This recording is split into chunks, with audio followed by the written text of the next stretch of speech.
Bismillah. Assalamualaikum warahmatullahi wabarakatuh.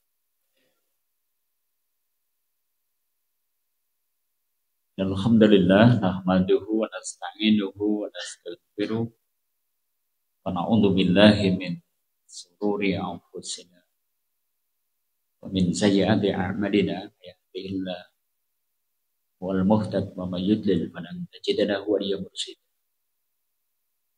Asyhadu an la ilaha illallah wahdahu la syarika lah.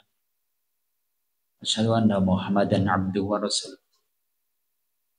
Allahumma shalli wa sallim wa barik ala Muhammadin wa alihi wa ashabihi tabi'ahum bi ihsanin ila yaumil ma ba'da. Fa ibadallah usikum wa iyaya bitaqwallah. Faqad qala Allah ta'ala ya ayyuhalladzina amanu taqullaha qulu qawlan sadida yuslih lakum a'malakum wa yaghfir lakum dzunubakum may yuti'illaha wa rasulahu faqad faza fawzan 'azima. Qala Rasulullah sallallahu alaihi wasallam, kam min sha'imin laysa lahu min siyamihi al-ju' kam min qa'imin laysa lahu min qiyamihi as-sahar. Sadaqallah wa sadaqa Rasul. Bapak Ibu saudara-saudari kaum muslimin yang semoga senantiasa dimuliakan Allah, kita sudah mau memasuki 10 hari kedua dari bulan Ramadan. Salah nih, sepertiga perjalanan sudah kita tempuh. Kayaknya hari ini Sarung Wadimur juga sudah mulai evaluasi, omset nyampe nggak di sepertiga Ramadan ini dari target yang sudah dicanangkan. Sirup Marjan juga sudah mulai hitung-hitungan ini. Ini sudah sepertiga Ramadan, berapa nih penjualan yang sudah dikeluarkan. Bahkan mungkin juga produk-produk lain gitu, Pongguan, Monde, gitu kan, sudah mulai hitung-hitungan nih. Nah kayaknya kita mestinya juga seperti itu. 10 hari pertama bulan Ramadan kira-kira puasa kita sukses gak? Kira-kira qiyamul lail kita sukses gak? Karena ternyata kemarin sudah kita bahas ya. Kalau bicara tentang puasa, kam min sha'imin. Kalau dalam riwayat lain rubba sha'imin, tapi maknanya hampir sama. Kam itu artinya mayoritas. Jadi mayoritas orang yang puasa laisa lahu min siyamihi ilal ju', enggak dapat apa-apa dari puasanya kecuali lapar. Insyaallah rugi banget nih. Kalau 10 hari kita sudah menahan lapar, menahan haus dari subuh sampai maghrib, ternyata enggak dapat apa-apa, dapatnya cuma lapar.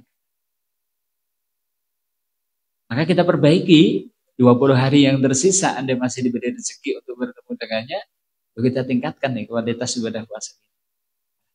Dari situlah di kesempatan sore hari ini kita akan melanjutkan. Nanti kita akan bahas, kalau kemarin hibah kita sudah bahas itu bahwa itu adalah dosa besar dan merusak puasa. Nah nanti ada hibah yang ternyata tidak merusaknya kayak apa. Tapi nanti kita akan sisipin dulu juga modus atau motif hibah juga kayaknya butuh kita pahami bersama gitu. Modusnya orang jadi terjerumus kepada hibah itu modusnya apa? Nanti insya Allah kita. Baik, inilah kaum muslimin rahimakumullah, sebelumnya kita banyak bersyukur masih diberi umur, masih diberi sehat, jangan sia-siakan. Sekali lagi ayo terus kita optimalkan nih umur kita untuk mencari bekal, karena perjalanan kita di dunia nggak lama, tapi perjalanan setelah di dunia panjangnya tak terhingga, sehingga kayaknya butuh bekal yang sedemikian. Shalawat serta salam semoga senantiasa tercurah kepada uswah kita, teladan kita Rasulullah Muhammad SAW beserta keluarganya, sahabatnya, dan juga orang-orang yang istiqomah dalam jalur Islam. Ingat, kebanyakan dosa itu yang mulut. Jadi kalau kita itu berbicara tentang organ tubuh yang paling potensi untuk menjerumuskan kita ke neraka, potensi untuk membuat kita terjebak kepada dosa, yang mulut. Sebagaimana yang disabdakan oleh beliau, aksarohoto ya ibnu Adam filisanihi. Mayoritas dosa anak Adam itu pada lisannya. Jadi kalau ada orang yang mungkin dia itu masuk neraka gara-gara mungkin korupsi banyak. Tapi lebih banyak lagi orang yang masuk neraka gara-gara lisan. Orang yang mungkin masuk neraka gara-gara berzina banyak. Tapi lebih banyak lagi orang yang masuk nerakanya gara-gara lisan. Kata Nabi gitu. Makanya kita harus waspada banget dengan yang namanya lisan. Mulut. Yang kemarin sudah kami sampaikan, lisan kena nggo sing apik-apik. Dikir lisan, maca Quran lisan. Ning nek jerumus keteng neraka, apa ya karo? Apa ya? Cangkem gitu loh maksudnya gitu kayak gitu. Wong sing elek-elek kok ya. Nek sing lisan kok sing apik-apik. Sing apik-apik lisan, nggo dikir, nggo maca Quran iku lisan. Nek nggo ngrendengi jenenge apa? Cangkem gitu. Lambe gitu. Maka kalau dibalik juga seperti itu. Siapa kok bisa jaga lisan? Ya sudah, dijamin surga. Nabi sampai berani menjamin orang itu mesti surga. Kalau kebanyakan orang itu terjerumus ke neraka goro-goro lisannya, maka nek dibalik, Nabi juga ternyata berani menjamin. Wong kok sakit jogo lisannya, tak jamin surga. Dalam Sahih Al-Bukhari seperti itu. Man yatman li, man sapa wonge yatman li. Wani jamin kelawan ingsun, ma bainalah yaihi. Apa yang ada di antara dua tulang rahangnya. Itu apa? Di antara dua tulang rahang, rahang atas, rahang bawah. Ya tadi lisan. Wa ma baina rijlaihi, sapa wonge sing wani jamin apa yang ada di antara dua tulang pahanya. Apa itu? Adman lahul jannah. Aku jamin orang itu dengan surga. Nah, di antara dosa lisan yang kayaknya paling kronis yang kemarin sudah kami sampaikan. Hibah. Hibah.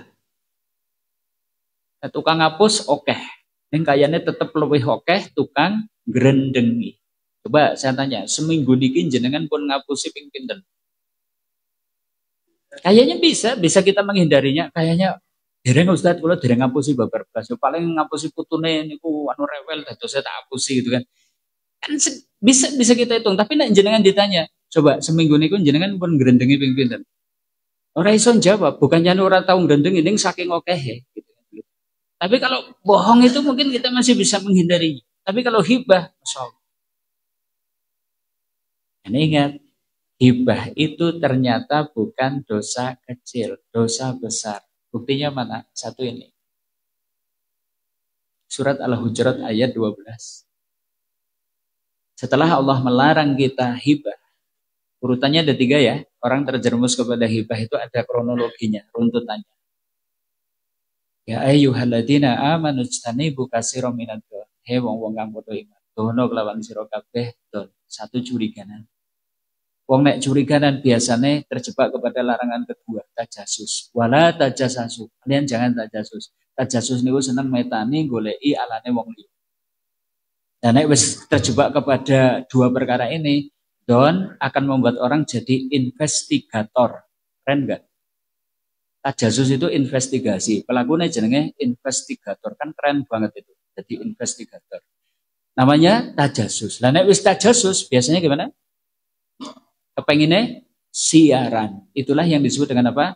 Hibah. Nah, ternyata ketika menyebut tentang larangan hibah, Allah ngendika, ayyuhibbu ayahadukum ayakula lahma akhihi maita. Apakah salah seorang di antara kalian itu suka memakan daging saudaranya yang telah mati? Jadi orang menggunjing itu tidak disamakan dengan orang makan bangkai kambing yang di pinggir jalan ditemukan, kemudian dibawa pulang, kemudian dijadiin rica-rica disantap. Enggak. Orang yang menghibah itu tidak disamakan dengan seperti orang yang nemu bangkai ayam yang kemudian dibawa pulang, kemudian diopor dan disantap. Bukan. Bahkan disamakan dengan memakan daging saudaranya sendiri. Jenengan dua dulur Mbak Yun apa Adi Sedo dimutilasi, dipotong-potong, dagingnya dimakan. Sudah cukuplah. Ayat ini menjadi dalil bahwa hibah itu dosa besar. Fakarih tumuh. Bukankah itu sangat menjijikkan? Wattaqullah. Milo podo wediyo karo Gusti Allah. Mandego. Makanya kayaknya kita butuh resolusi. Butuh resolusi. Nyong mulai siki ora arep diunjing. Ayahnya butuh resolusi. Siap kita ucapkan bareng-bareng. Mulai siki nyong ora arep grendengi. Tirukan. Karo ngepel. Mulai siki nyong ora arep grendengi. Yuk. Kan men mantep gitu loh, men mantep gitu. Bareng jebul engko metu kok masjid yang grendengi meneh.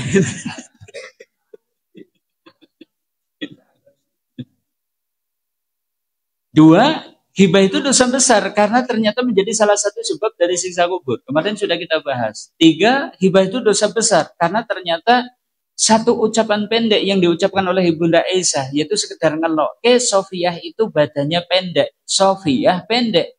Apa kata Nabi ketika Ibunda Aisyah ngomong kayak gitu? Nabi kemudian bersabda, ya Aisyah, lakot kulti kalimatan lau mulzizat bima'il bahri la mazazathu. Wahai Aisyah, sungguh kamu itu sudah mengucapkan satu kalimat yang andai kalimat itu dicelupkan ke dalam samudra keruh karenanya. Padahal kita naik gerendengi wong iki ora gurung pecat, ora gurung kalimat, bahkan saat tengah jam ora ono kita kuat habis seluruh keburukannya, kita ungkap aib-aibnya, kita kemudian tunjukkan borok-boroknya sehingga orang ini sudah jatuh nama baiknya, jatuh harga dirinya, kayaknya sudah tidak ada lagi kebaikan pada diri orang itu. Kayaknya dosa yang kita lakukan tidak cuma mengeruhkan samudra, mencemarkan 7 samudra. Yang keempat, hibah itu akan menjadi sebab kebangkrutan besok pada hari kiamat. Karena hibah itu akan menukar pahala dengan dosa. Nah, dari sini, kaum muslimin arsyadakumullah, hari ini kita akan lanjut modus dan motif hibah. Modusnya apa tuh? Gitu kan. Karena kadang halus banget, tahu-tahu ternyata terjerumus kepada hibah. Nah, ini kalau tahu modusnya harapannya supaya kita lebih hati. Kita bahas satu persatu, kaum muslimin modus atau motif. Yang pertama ini, ada orang terjerumus hibah awalnya hanya sekedar untuk pengakraban. Maksudnya begini, di antara penghibah ada yang melakukannya dalam rangka sekedar beramah-ramah dengan teman ngobrolnya. Dia ikut nimbrung orang-orang yang tengah menggunjing dan ia tidak mencegahnya. Kenapa? Khawatir dijauhi temannya, khawatir dianggap sok suci, khawatir dianggap tidak supel dalam pergaulan. Pagi-pagi berangkat kantor. Sekolah ini, di sekolah. Masuk kantor. Lagi sudah teman-teman kantor sudah ngobrol berempat. Jadi jangan ngerti. Rasa krisis ini lagi ngerendengi kepala sekolah. Arep langsung teng meja jenengan ngadep komputer terus sibuk dengan pekerjaan jenengan, kok dianggap sok suci, kok dianggap prasupel dalam pergaulan. Akhirnya gimana? Nimbrung. Arep nyegah sebab nek niki termasuk kemungkaran. Wong jenengan anu ibu-ibu khawatir mbok diloke ustadzah anyaran. Nah, ngomong kayak gitu kan, mungkin gerendengi dosa, nah ustadzah anyar gitu kan. Khawatir diloke seperti itu. Akhirnya gimana? Ya sudah, ikut ngumpul sekedar menjadi pendengar yang baik awalnya. Bareng 5 menit, bareng 7 menit, ia pun terjatuh ke dalam dosa ini, bahkan lama-kelamaan ikut menikmatinya. Kenapa? Hibah renyah di mulut, enak diucapkan, lezat untuk didengarkan. Jadi di luar itu garing dan lembut, di dalam itu creamy gitu ya. Enak banget ya kayaknya ya. Enak banget ya itu kan, renyah dan kemudian creamy gitu. Makanya orang itu ketika dia itu mungkin awalnya hanya sekedar mungkin beramah tamah, sekedar mungkin untuk pengakraban, ya sudah akhirnya terjebak kepada dosa besar ini. Dosa besar sekali lagi. Ternyata berawal dari ini sekedar pengakraban sajalah. Makanya ya kadang kayaknya kita harus siap nih. Kalau kita di wong judes ora apa-apa. Gitu kan. Sak perlune bae gitu kan. Ngapura kalau aku nih sekanten aktivitas yang buatan sakit kumpul kali panjenengan gitu. Seterusnya. Kayaknya kita butuh seperti itu lebih tegas daripada gimana tadi sekedar untuk pengakraban, tapi lama-kelamaan makan daging saudaranya sendiri yang telah mati. Masya Allah. Dan kalau dilakukan di bulan Ramadan, ya sudah, dosa dan merusak pahala puasa. Itu satu. Yang kedua, ini yang hati-hati juga. Ada orang menggunjing dengan berlagak sok mengambil pelajaran dari keburukan orang lain. Judulnya apa? Mengambil ibroh, mengambil pelajaran dari keburukan orang lain. Ia membuka perkataannya itu dengan kalimat seperti ini. Makanya hati-hati. Nek wong kok nek arep ngomong kok ndadaan ngucap koyo gini, justru malah jenengan itu hati-hati. Iki modus. Bapak Ibu, sebenarnya saya tidak suka membicarakan aib orang lain. Tapi kok kadosnya ini penting. Ben saged kangge ibroh. Keren banget tuh. Nganggo kalimat apa? Ibroh. Untuk kita semua loh. Ojo nganti awake dhewe keluarga dhewe niku kados keluargane si fulan niku lho. Guru loh niku. Ning bojone karo anak-anake kok kayane ora entuk pendidikan gitu dan seterusnya. Dia membuka hibahnya dengan kalimat tadi. Sebenarnya saya tidak suka membicarakan aib orang, cuma ini penting untuk dijadikan ibroh. Keren nggak? Keren nggak? Atau ia pakai berkata seperti ini, ya Allah jauhkanlah kami dari pembicaraan tentangnya, ya Allah semoga Allah mengampuni kita dan dia, gitu kan. Ditutupi dengan kalimat seperti itu. Padahal di dalam hatinya tidak ada maksud kecuali untuk merendahkan dan menjatuhkan seseorang. Mereka membungkus hibah dengan label-label kebaikan dan label-label agama. Ya Allah. Jadi nanti ada majelis hibah syar'i. Dibuka dengan basmalah, ditutup dengan doa kafaratul majlis. Jadi di pinggir jalan pas karo becer, ibu-ibu monggo kita bika ngrendeng niku kanthi wausan basmalah sesarengan. Bismillahirrahmanirrahim. Bareng wis sak jam ngene ngrendengi kepripun? Nah ibu-ibu kadosan niki pun sakap niki pun cukup siang niki monggo kita pungkasi kanthi doa kafaratul majlis. Wah iki lah namanya majelis ngrendengi syar'i gitu. Karena kadang seperti itu, ditutup dengan label-label agama, ditutupi dengan label-label kebaikan. Hibah seperti itu. Ini yang kedua. Yang ketiga, ini modus. Hibah karena dengki. Dan ini kebanyakan. Kebanyakan orang menghibah itu ya berawal dari dengki dulu. Dengki sih apa? Dengki sih apa? Bukan jahil, bukan. Dengki sih apa? Dengki coba. Hasad, dengki. Dengki itu apa? Bukan iri doh ya. Nah iri itu kan kepengin seperti yang dimiliki orang lain. Itu namanya iri. Ono wong kok pinter ngene maca Quran, aku kepengin koyo kae. Namanya iri. Ono wong sugih kok seneng weh-weh, seneng nyah-nyoh dermawan. Jenengan kepengin aku sugih, aku kepengin koyo ngono, gitu kan. Boleh enggak?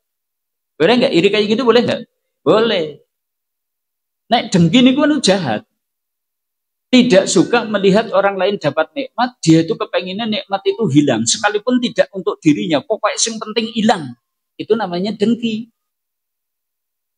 Lah dengki itu ada sebabnya juga. Dengki itu muncul ketika menganggap orang lain itu sebagai pesaing. Bisa dipahami? Jadi ada urutannya. Jenengan nganggap wong liya pesaing, maka akan memunculkan dengki. Dengki nanti akan memunculkan hibah. Urutannya seperti itu. Maka orang itu tidak akan mendengki kecuali orang yang dianggap sebagai saingannya. Bisa dipahami? Dan nanti kan dengki bisa ada dimanapun tuh. Nek jenengan kok nganggap dulure dhewe jadi pesaing gitu kan? Pasti jenengan itu dulure dapat nikmat juga tidak suka.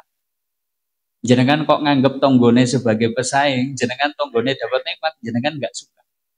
Jenengan kok teman sekantornya dianggap sebagai pesaing, maka jenengan itu mungkin teman sekantornya dapat nikmat juga nggak akan suka.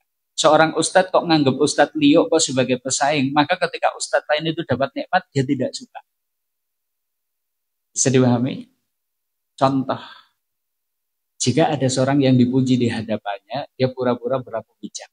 Misal nih, saya menganggap ustadz lain sebagai saingan. Tahu-tahu orang-orang kok malam-malam ustadz lain itu di hadapan saya. Kayak lu, anggar ngisi ceramah, enak. begini. Terus anggar ngimami juan. Variasi wacananya itu gonta-ganti terus, Pak. Kita sok berlaku bijak. Iya sih Pak Bu, kayak jane yo pancen wapalane wae. Wah, makroje ora beda, panjang pendeke wae pas ora bener, ora tasin gitu kan. Nah, kita berlaku bijak dengan menunjukkan kekurangan orang. Sebenarnya karena kedengkian yang ada di dalam hati saya lah sehingga kemudian kita itu kepengen menunjukkan kejelekan orang itu. Gitu. Munculnya hibah kenapa tadi? Karena ada perasaan dengki. Bisa dipahami? Bisa dipahami? Jadi dengki itu nggak mungkin muncul ya dari orang yang tidak ada saingan, itu susah, nggak akan muncul. Makanya sering kami sampaikan, calon kades denggine yo karo calon kades. Orang bakalan Pak, calon kades kon dengki karo calon bupati, orang level, itu levelnya. Bakul sayur denggine karo bakul sayur, nggak bakalan bakul sayur kok kemudian dengki karo bakul klambi keliling bareng nang sireo kayak gitu, nggak masalah. Bakul sayur karo bakul klambi itu melaku bareng, dodolan bareng bisa. Yang bakul sayur kalau bakul sayur sok angel. Gue nek sing kadang sok runtut-runtutan bareng loro gitu. Tapi rata-rata ya gitu. Yang dulu pernah saya contohkan, misalnya gitu kan, bakul sayur 2 keliling nang sireo, foto-foto nang sireo. Ya, bakul sayur 1 itu dengar ada ibu-ibu lagi ngalem-ngalem bakul sayur yang mana lho, bakul sayur kae wis regane murah, nek sono ya cok dimbuine jan brak-bruk kayak gitu. Nah, ini bakul sayur satunya yang menganggap bakul sayur itu menjadi saingannya, ora trimo toh saingannya dia balik, dia langsung menyamber set. Hati-hati lah Bu, nano bakul sayur kok nyah-nyoh itu brak-bruk regane murah, hati-hati. Kan mbok jebul anggar dodol tempe tempe jamuran kae. Anggar dodol daging ayam juga daging ayam mati gitu kan dan seterusnya. Jadi dia menghibah gitu. Itu contoh aja menghibah. Kenapa? Karena kedengkian. Ya. Atau mungkin kalimat lain juga seperti itu. Misal nih tadi masih ustadz di malam di hadapan ustadz yang lain. Kalau ustadz yang satunya itu nggak terima. Iya sih dia memang pintar ceramah. Tadi sayang, apalannya buruk banget gitu kan dan seterusnya. Ucapan ini keluar karena kedengkiannya, tidak rela si fulan disanjung di hadapannya. Ia ingin cepat-cepat menangkis pujian itu dengan membeberkan kekurangan-kekurangannya. Dia mengumpulkan 2 dosa, ghibah dosa, dengki ya dosa. Kalau terjadi di bulan Ramadan, remuk-remuk itu puasa. Bisa masuk kategori laisa lahu min siyamihi lal ju'. Ora pikantuk apa-apa saking posone kejaba bur ngelih. Ya Allah. Ini yang ketiga. Yang keempat nih. Ada juga orang hibah memamerkan kebaikannya dengan juga menjatuhkan orang lain.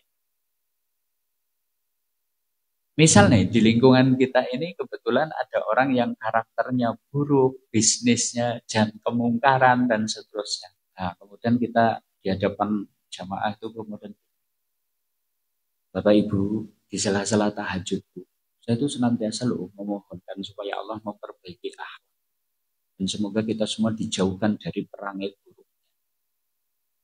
Bagus nggak? Kalimatnya bagus nggak? Dia berlagak baik dengan doanya untuk saudaranya yang berakhlak buruk. Padahal tidak ada niat dari ucapannya itu kecuali untuk mengangkat dirinya dan menjatuhkan saingannya di hadapan orang yang diajak bicara itu tadi. Cuma dibungkus dengan seperti itu. Kan apian banget. Oh berarti ki wong saben wengi tahajud. Nek tahajud ora trima ndonga nggo awake dewek, bahkan kober ndongakna wong liya, apikan banget tinggi gitu kan. Padahal sebenarnya dia itu sedang menggunjing gitu. Cuma dikemas dengan kalimat sedemikian rupa sehingga orang yang diajak bicara itu tidak nyadar bahwa dia itu sedang diajak untuk menggunjing. Karena dikemas dengan bahasa. Dia memamerkan kebaikannya dan juga menjatuhkan orang lain yang mungkin dianggap saing. Ini yang keempat. Yang kelima, ada hibah dengan meniru laga orang. Ada pula yang mewujudkan hibah dalam bentuk ejekan dan menjadikannya bahan mainan agar membuat orang lain tertawa. Dia bercerita sambil meniru-niru gaya orang yang digunjing. lambene dimenceng-menceng ke, suaranya dicilik-cilik ke, tangannya ketewal-ketewil dengan maksud untuk merendahkan dan menjelekkan orang yang sedang diceritakan. Saged dipahami napa mboten?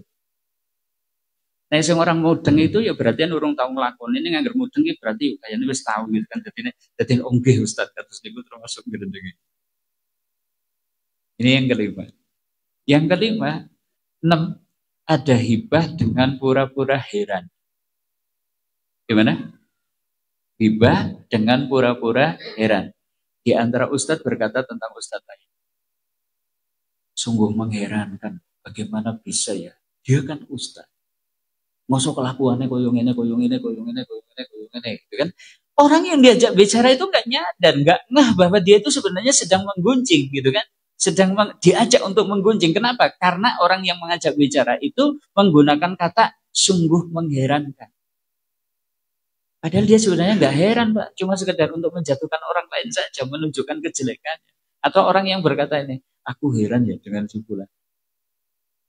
Kan guru loh. Oh, seorang iso ndudik anak karo bojone dhewe gitu kan, dan seterusnya. Pakai kata aku heran.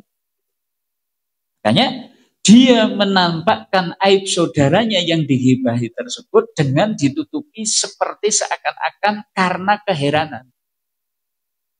Ini modus. Hati-hati. Atau yang ketujuh, hibah dengan pura-pura berbelas kasihan. Kasihan ya saudara kita ini, dia ustadz loh. Masa anaknya kayak kaya lah, gitu kan. Dan kelakuannya orang peda banget. Ustadz masa orang yang didik anaknya dewe, gitu kan. Pakai kata apa? Kasihan. Orang lain yang mendengar perkataannya itu mengira bahwa ia betul-betul peduli dengan si fulan yang digunjing. Padahal yang dia maksud tengah menampakkan kekurangan dan merendahkannya. Ya Allah. Seperti itu. Modus dan motif hibah itu kadang itu lembut. Makanya kita juga harus waspada terhadap diri kita sendiri. Gitu kan? Jadi nek badhe pangandikan kira-kira kita itu sambil introspeksi, kira-kira aku ngomong iki jane opo to sing tak karepe yo. Kita belajar untuk jujur mengenali gerak batin. Ya. Ingat penting ya, mengenai gerak-gerik orang mengenali gerak-gerik orang lain itu nomor 2. Tapi yang paling penting bahkan kita itu mengenali gerak-gerik batin kita.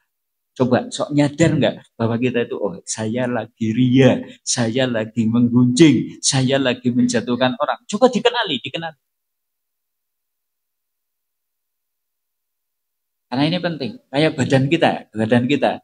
Kadang iso ngerasa kayak wah ini greges gulune kaku, ojo-ojo tensine unggah. Kan kita jadi peduli dengan diri kita sendiri. Wah aku kudu hati-hati iki, ora kena ndahar iki. Wah aku lemes ngantukan ojo-ojo gula darah naik dan seterusnya. Kita kenali diri, fisik. Tapi mengenali gerak batin itu juga penting banget. Kenapa? Karena ini kaitannya dengan akhirat kita, kaitannya dengan agama kita.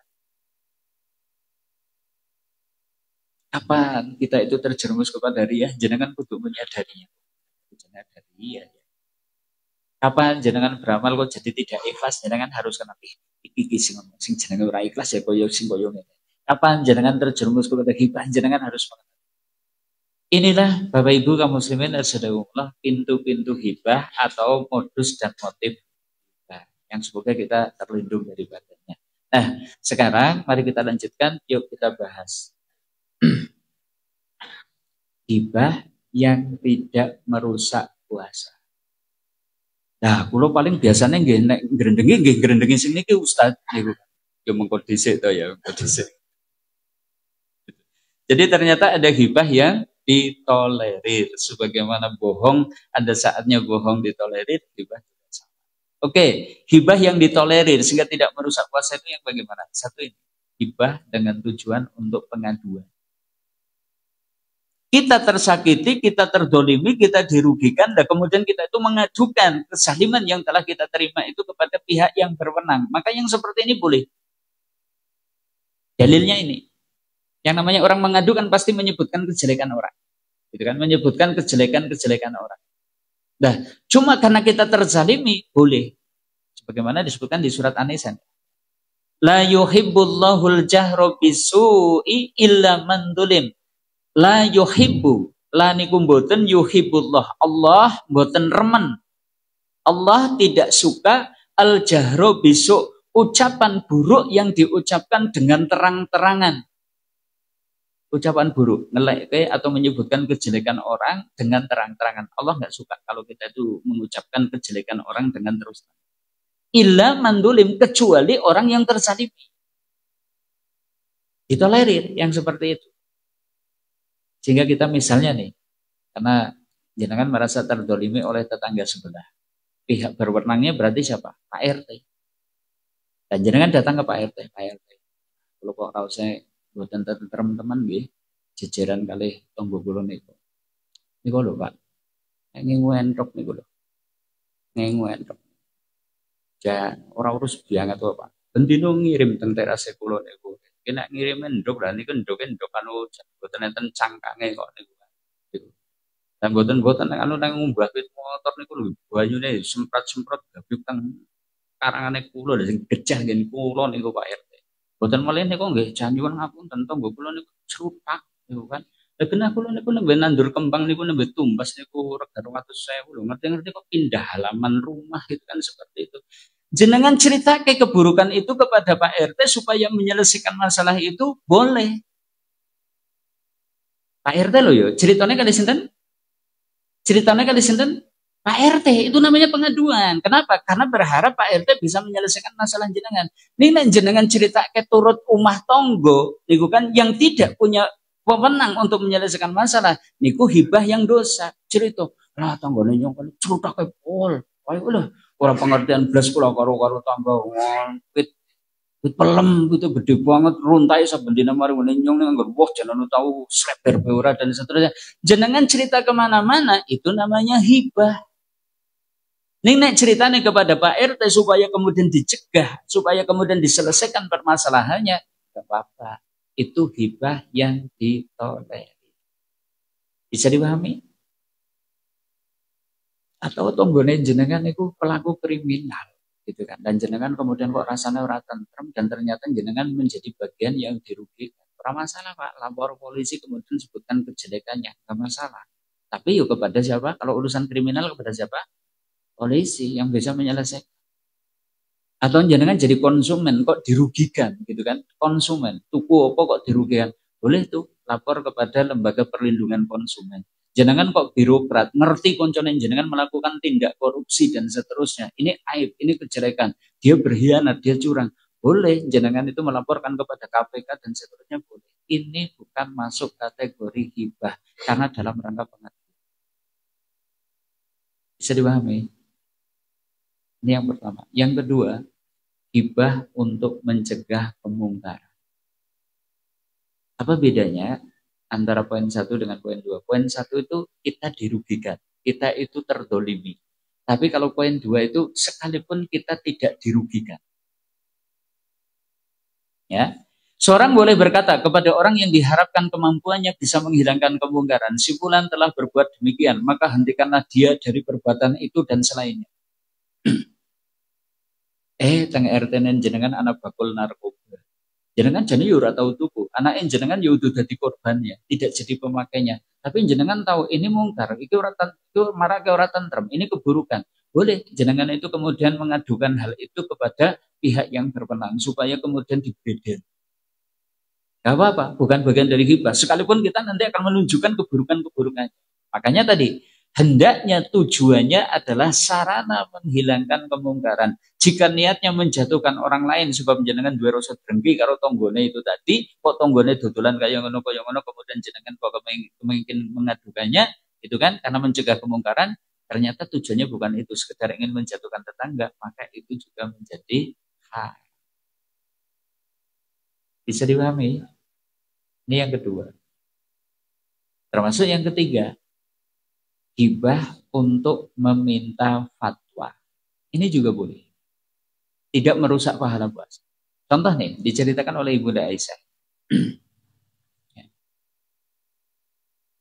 Anak Aisyah taqalat, dari Ibunda Aisyah, dia itu berkata, qalat Hindun imro'atu Abi Sufyan li Nabi sallallahu alaihi wasallam. Jadi suatu saat Ibunda Aisyah itu mireng Hindun itu istrinya Abu Sufyan curhat kepada Nabi SAW. Isi curhatnya ini. Ya Nabiullah, inna Abu Sufyan rojulun sahih. Laisa yu'tini ma yakfini wa waladi. Rasulullah, saat temannya bojo kula, Abu Sufyan niku. Dia itu rojulun sahihun. Bojo sing pelite pol. Bojo napa? Pelit. Gitu kan? Walaisa yu'tini mayukfini wa waladi. Dia tidak memberi nafkah kepadaku apa-apa yang bisa mencukupi kebutuhanku dan juga anak-anakku. Ilama akhadtu minhu wa huwa la ya'lam. Kecuali saya mengambil duit dari dompetnya tanpa sepengetahuan dia. Nah, Hindun itu sedang minta fatwa kepada Nabi, yang dilakukan oleh saya itu benar apa enggak? Tapi ada unsur hibahnya. Hibahnya apa? Hibahnya apa? Dia menjelekkan, menunjukkan kelemahan suaminya. Rojulun sahihun. Hibahnya ada di situ karena ada seorang wanita kemarin padahal sudah kami sampaikan. Ya, kajian pagi itu birrul walidain. Seorang wanita itu atau seorang istri kan mestinya gimana? Hunna libasul lakum wa antum libasul lahunna. Dia si istri adalah pakaian bagimu suami dan kamu suami pakaian bagi istri. Kekurangan-kekurangan suami itu seorang istri itu harus menutupinya seperti baju yang menutupi kekurangan dan keburukan kita. Nah ini kok Hindun malah cerita ke bojoku niku rojulun sahihun. Laki-laki yang pelit, orang menyukupi nafkahku. Sing sakit mencukupi kebutuhanku dan juga anak-anakku. Kecuali saya mengambil isi dompetnya tanpa sepengetahuan dia. Kira-kira gimana ya Rasulullah? Jawaban Nabi ini. Ibu-ibu tolong hadisnya difoto atau dicatat ya. Ini penting loh ini. Gitu ya. Jadi nanti kalau jenengan itu mendet duit neng dompetnya bojone, wacake hadis niki gitu loh maksudnya. Gitu.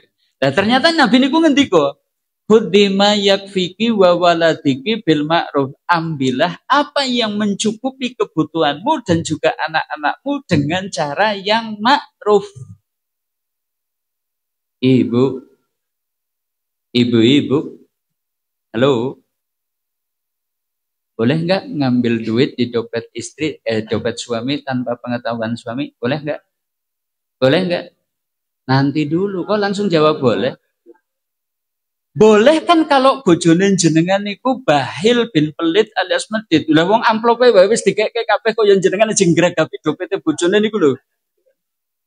Kan ada catatannya yang di jurhat yang disampaikan oleh Hindun kan tadi. Bojone niku anu pelite pol. Nek mboten pelit jane yo enggak etis, enggak moral, enggak bermoral, enggak sopan. Ada seorang istri buka-buka dompet garwane niku anu mboten sopan. Itu ya Bu ya. Udah dadi meneng wae, mau wis semangat banget iki malah dadi meneng wae. Lah Anda ternyata kok suaminya memang bahil nggak mencukupi kebutuhan jenengan dan putrane jenengan. Nabi boleh ambil tuh, tapi yang mencukupi sekedar mencukupi kebutuhanmu dan kebutuhan anakmu bil ma'ruf. Ojo boros, ojo terus njupuk sak geleme kemudian berfoya-foya. Jangan kemudian tahu-tahu ATM-nya diambil dan kemudian dibobol isinya. Nek kayak gitu namanya ngerampok, gitu kan? Beda lagi nanti fatwanya. Saya dipahami? Cuma yang hari ini sedang kita petik pelajaran dari hadis ini, oh ada saatnya hibah itu ditolerir. Kalau tujuannya untuk meminta fatwa.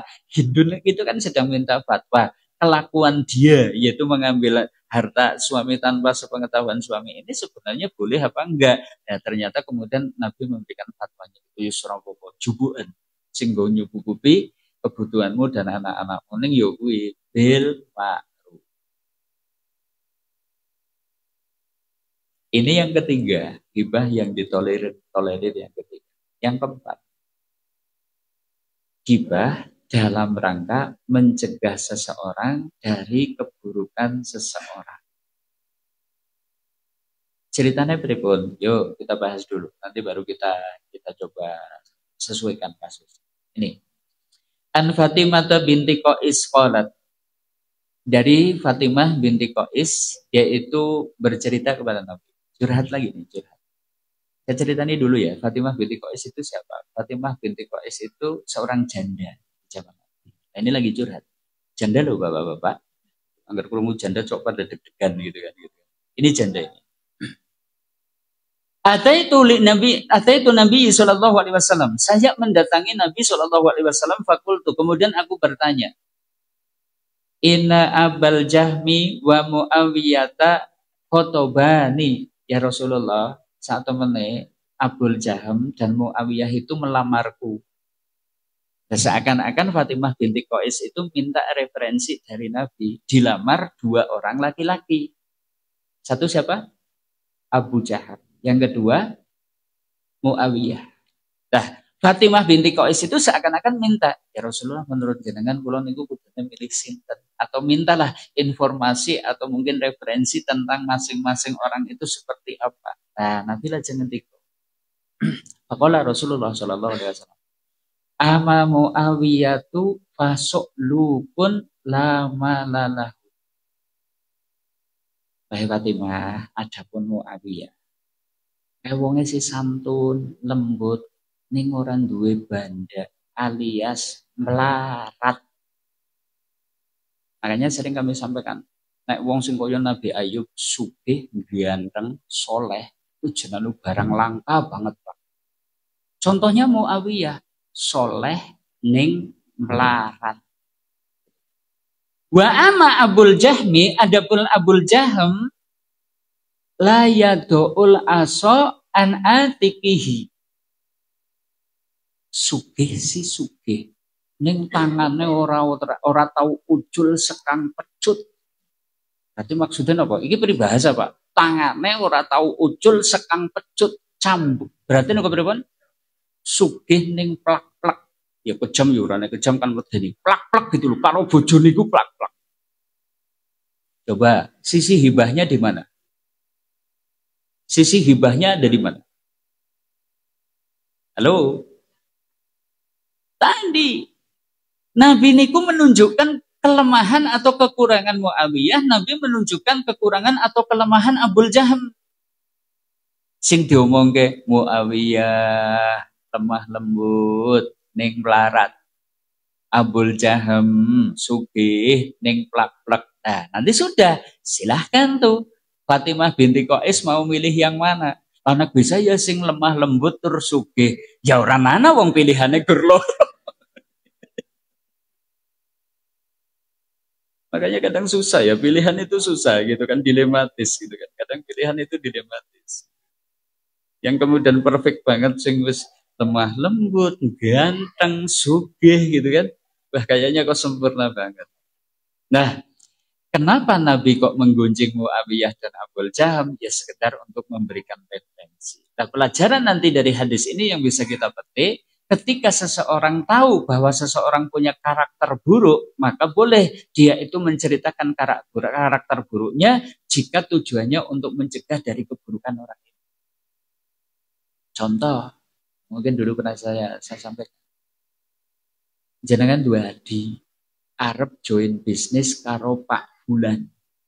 Padahal jenengan ngerti Pak Bulan kuwi karaktere pengkhianat. Pak Fulan kuwi karakternya culas. Nah, urusan bisnis itu ora iso dipercaya. Dan jenengan sudah pernah melakukan hubungan bisnis dengan dia, ternyata karakternya memang seperti itu. Lah kok mireng adik jenengan mau join bisnis dengan dia? Boleh, jenengan datang kepada adik jenengan. Dek, aku krungu kamu mau join bisnis sama dia tuh. Hati-hati lah, Dek. Kayak wongnya culas, kayak wongnya ora iso dipercaya dan seterusnya. Aku khawatir mbok engko malah kamu itu akan menyesal di kelak kemudian hari. Jadi kita itu boleh cerita keburukan seseorang itu di hadapan adik kita tadi supaya adik kita tidak terjerumus kepada keburukan. Ning nek jenengan nyiarke turut omah gitu kan, Pak Fulan culas, dia pengkhianat. Boleh enggak? Boleh enggak? Tidak boleh. Itu masuk kategori hibah yang dilarang. Karena tidak ada kepentingan. Ini kita ceritanya kepada orang yang berkepentingan saja. Ini yang keempat, Bapak Ibu kaum muslimin harus ada. Nah, yang kelima, hibah terhadap orang yang sudah viral akan sifatnya. Ini orang masalah. Orang harus viral kok, Pak. Bisa dipahami? Contoh ini nih, di zaman Nabi pernah terjadi. An Aisyah anna rojulan istadana ala Nabi sallallahu alaihi wasallam. Dari Ibunda Aisyah, suatu saat ada seorang datang minta izin untuk ketemu dengan Nabi. Duduk-duduk ini, ketemu dengan Nabi. Nah, ketika minta izin itu, ini ya Rasulullah ini tentang ajeng dalam nih kan, nanti yang pada pinagih kali panjenengan, pripun niki diizinkan rebut apa boten. Dijawab oleh Nabi itu dengan kalimat menarik nih. Oh, dunulahu, izinkan dia. Bi'sal ahul asyirah. Dia itu adalah sejahat-jahat orang di tengah kaumnya. Kok kepentingannya? Kok ngerti-ngerti Nabi ndadak ndika kados niku wong gari tinggal izinkan dia masuk gitu aja. Tapi beliau itu kemudian memberikan keterangan. Lah apa? Oh, dunulahu, izinkan dia untuk masuk. Bi'sal ahul asyirah. Dia itu sejahat-jahat orang di tengah kaumnya. Nah, para ulama itu kemudian memetik pelajaran. Kenapa Nabi menyebutkan seperti itu? Karena orang ini memang sudah viral dengan kejahatan. Jadi kalau ada orang itu sudah tersebar kemana-mana di media sosial atau mungkin di mana itu orang itu sudah tahu bahwa dia itu karakternya itu pembohong, dia itu pendusta, dia itu begini, kok kemudian kita ikut mengucapkannya, ini pasti tidak jadi masalah. Kenapa? Karena memang sudah viral. Bisa dipahami? Terus monggo kesimpulannya pripun kok? Karena sudah viral. Ini yang kelima. Yang keenam, terakhir. Menunjukkan julukan seorang. Kemarin kan kami sampaikan.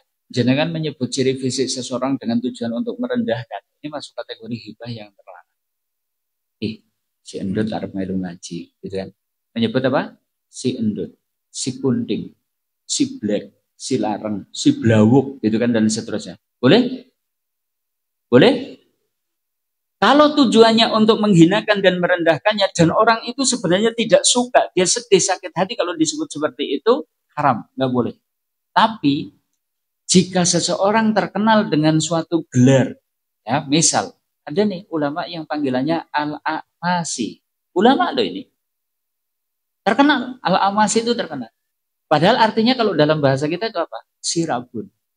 Ada ulama yang julukannya Al-A'raj, si pincang. Ada ulama yang namanya Al-A'mah, si buta. Dia tidak marah dipanggil dengan itu, dan ini sudah menjadi ciri khas yang melekat pada dirinya, maka yang semacam ini boleh. Dan diharamkan jika menyebutkannya dalam rangka untuk merendahkan, adapun jika ada cara lain untuk mengenali mereka tanpa harus menyebutkan kekurangan, maka cara itu lebih baik. Karena seorang muslim sebenarnya dituntut memanggil saudaranya dengan panggilan yang baik. Inilah 6 hibah yang tidak merusak puasa, ya, untuk pengaduan, untuk meminta fatwa, untuk mencegah kemungkaran, gitu kan? Dan juga tadi ya, mungkin poin-poin 1 sampai 6 yang sudah kita sebut.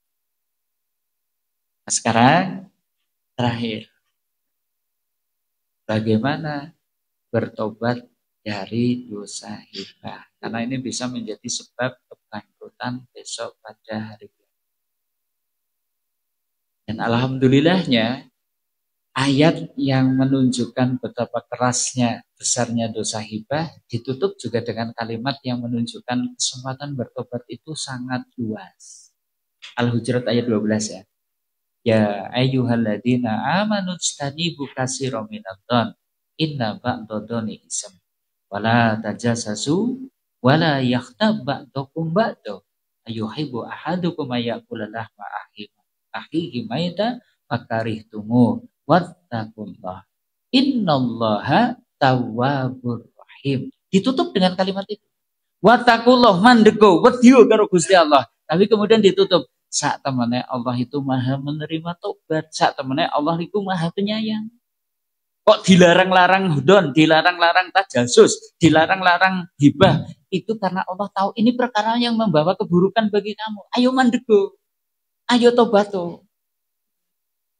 Nah, tobat dari hibah itu kita bagi jadi 2. 1, bila hibahnya sudah didengar, diketahui oleh orang yang kita hibahi, maka tobatnya berhenti dari hibah tersebut. 2, menyesali perbuatan hibahnya dengan memperbanyak istighfar. 3, berazam bertekad wis pokoke ora arep ngrendengi meneh ngantos sedunipun. niki sing jenenge taubatan nasuha. Nah, plus karena ini termasuk hak adami yang besok akan dituntut balas di kontoro, tidak bisa tidak dibalas kalau sampai mati belum minta maaf, maka ada syarat keempat, minta maaf kepada orang yang pernah kita hibah.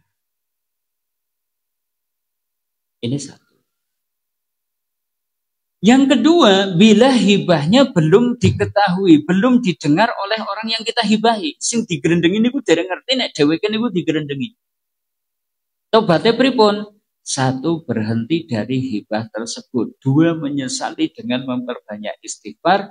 Tiga, berazam tidak mengulangi lagi. Nah, kemudian ini. Sebab niku tiange dereng ngerti nek jenengan gerendengi. Misal, jenengan nembe kerasa krisik kali bojone dhewek teng kamar. Saged mboten jenengan gerendeng-gerendengi kali bojone dhewek saged napa mboten? Sinten sing digerendengi sinten?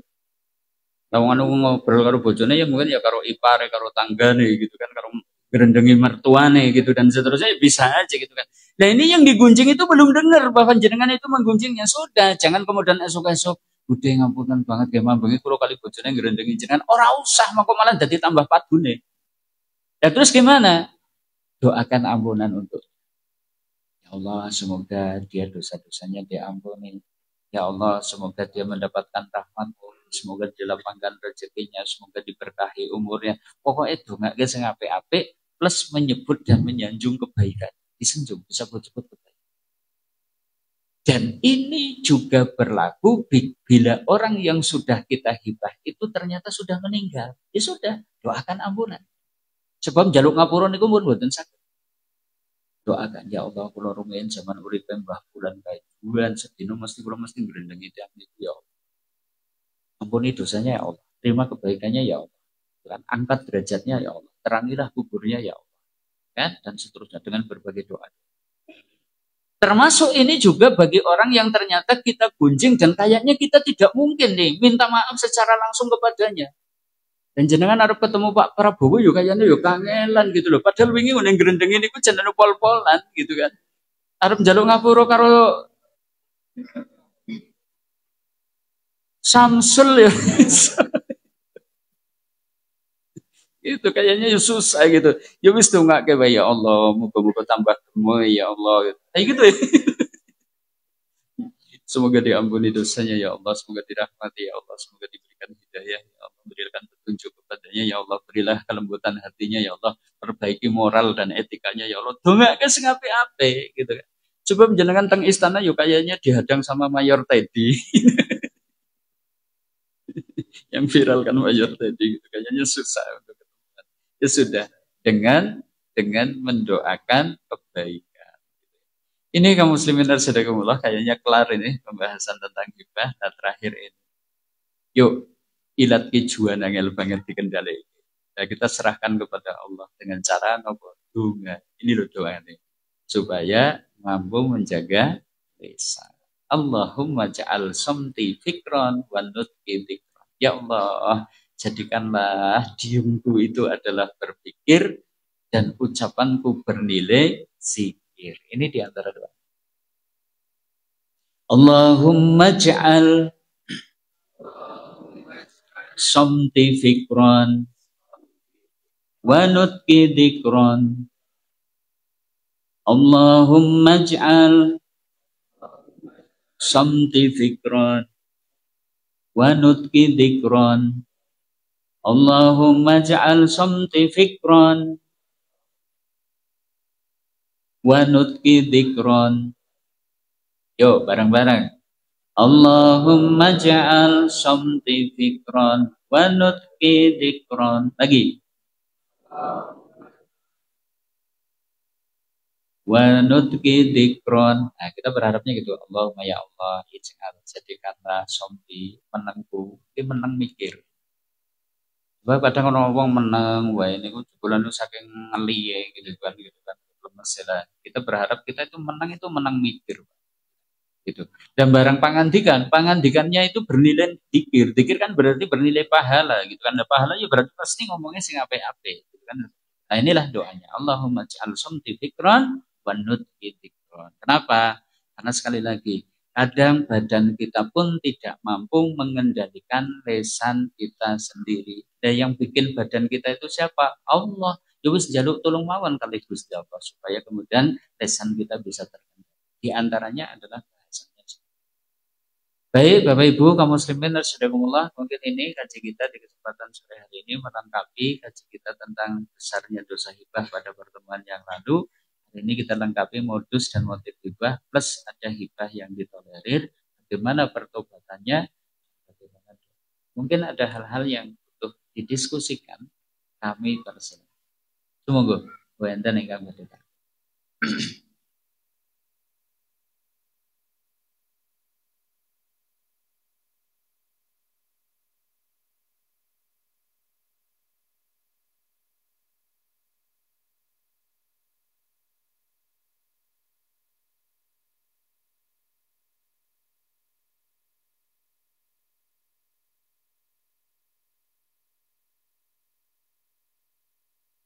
Ada?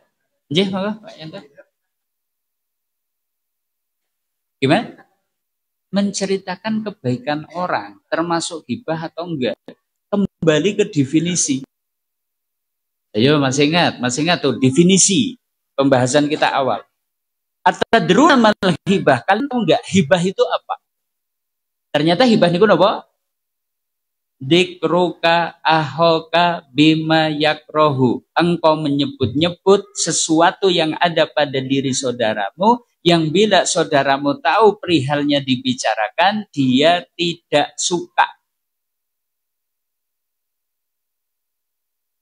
Oke, kotaknya biar lewat dulu. Kayaknya nggak konsentrasi. Nggak konsentrasi. Sudah nanya, dijawab, ternyata nggak didengerin.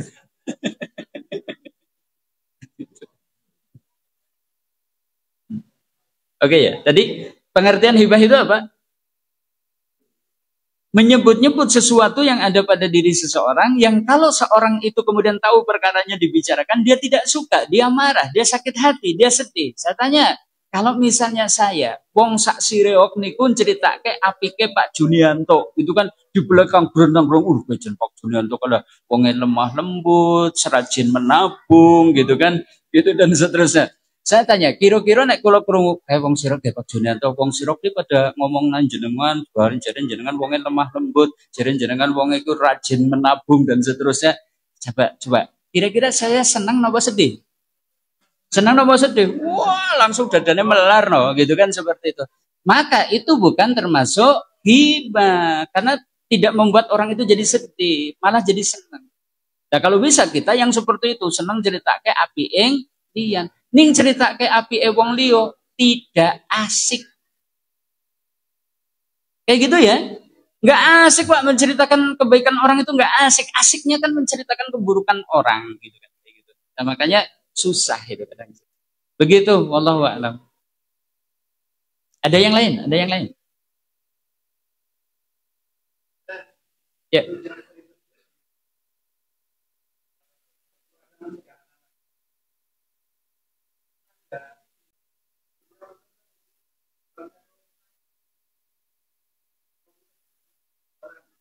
Hmm.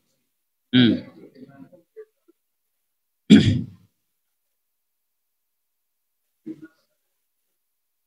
Oke, sebenarnya kalimat seperti itu bisa mendatangkan fitnah. Kayaknya nggak perlu kemudian mengucapkan kejelekannya juga. Coba kalau anak kita itu kemudian anak kita itu jujur banget tuh. Sehingga besok itu tetap main dengan dia akan bilang, jane nyong lian ora oleh nang ramane dolan karo koko, jarane cerutak, seneng nyolong gitu kan. Lah anake cerita karo biunge terus lagi jebul anu kae bapake anu lho ngomong nek awake dhewe iki kan seneng nyolong cerutak. Coba kan malah jadi rusak. Mendingan sudah nasihatin saja. Nah, ojo kakean dolan gitu kan. Pilih-pilih konco dan seterusnya. Ini kan bahasa yang lebih verbal dan kemudian lebih selamat tidak merugikan pihak lain. Gitu, Pak. Bocah cilik iku anu jujure pol-polan gitu kan. Gitu kan. Jenengan ajari ngomong kados niku mesti diceritake gitu. Ada yang lain? Cukup?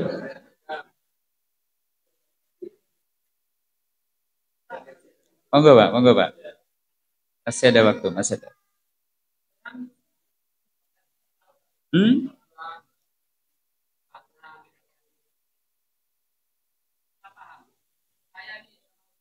Hmm? Ya.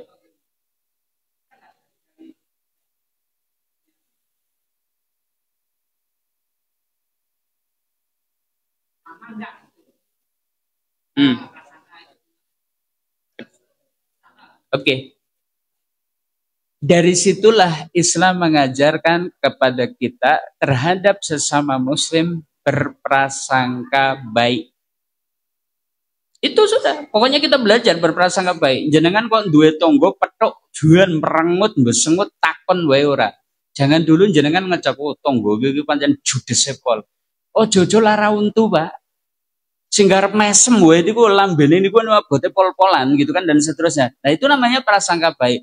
Oh, tonggoku ora gelem takon, kayane anu loro untu. Oh, tonggoku kok petuk ora gelem takon, kayane anu karo lagi dikir. Oh, tonggoku kok petuk kok ora gelem takon, kayane anu ruwet banget mikiraken angsuran urung tayeng bayar. Kan kayak gitu. Sudah sehingga kita itu kemudian toleran gitu, Pak. Toleran kepada orang itu. Ning jenengan prasangka itu prasangka buruk enggak ya nek duwe utang gitu kan? Fitnah. Gitu ya. Jadi prasangka baik itu didahulukan. Insya Allah kita itu akan jadi lebih nyaman. Kenapa? Kebanyakan orang itu ternyata adalah justru mensikapi seseorang itu hanya berdasarkan prasangka. Oh kadang kita itu nggak pernah berinteraksi kepadanya itu cuma karena diceritain kayak Pak Junel tuh wongnya kayak gini. Jadi melu benci gitu kan. Padahal dia sendiri belum pernah mendapatkan keburukannya gitu kan. Nah karena kita mengedepankan perasaan itu tadi. Gitu ya Pak ya. Cukup ya. Baik, kaum muslimin, rahimakumullah, masih ada beberapa momen, manfaatkanlah untuk berdoa. Jangan lupa doakan saudara kita yang ada di Palestina. Oke ya, kayaknya kita doa bareng aja lah ya, doa bersama aja lah supaya nanti kemudian banyak hal yang mungkin bisa kita dapatkan. Baik, biridhoillahi ta'ala wa risafati Rasulullah sallallahu alaihi wasallam. A'udzubillahi minasyaitonir rajim. Bismillahirrahmanirrahim. Alhamdulillahirabbil alamin arrahmanir rahim maliki yaumiddin. Iyyaka na'budu wa iyyaka nasta'in. Ihdinas siratal mustaqim. Shiratal ladzina an'amta 'alaihim ghairil maghdubi 'alaihim waladdallin. Allahumma shalli wa sallim wa barik ala Muhammadin wa ala alihi wa sahbihi ajmain. Alhamdulillahirabbil alamin. Hamdan na'imin, hamdan syakirin, hamdan yu'afi ni'amahu wa yukaffir masih. Ya Rabbana lakal hamdu kama yanbaghi li jalali wajhikal karim.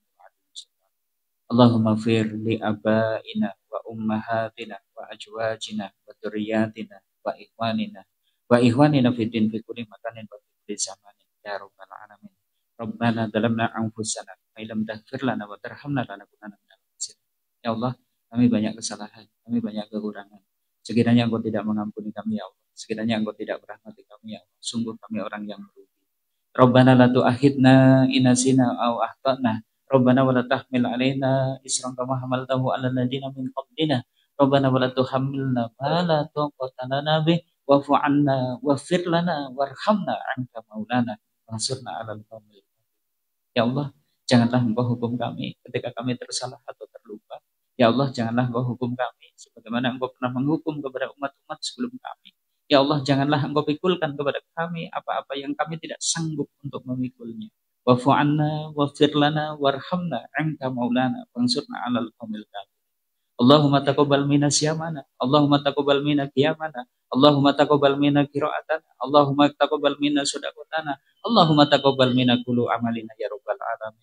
Allahumma ansur ikhwanana al-mujahidina wal muslimina al-mustad'afina fi Filistin. Allahumma ansur ikhwanana al-muslimina al-mustad'afina fil Ghaza. Allahumma ansur ikhwanana al-muslimina al-mustad'afina wal mujahidina fi kulli makanin wa fi kulli zamanin. Allahumma sabbit imanahum wa anzil sakinata ala qulubihim wa wahid sufuhahum.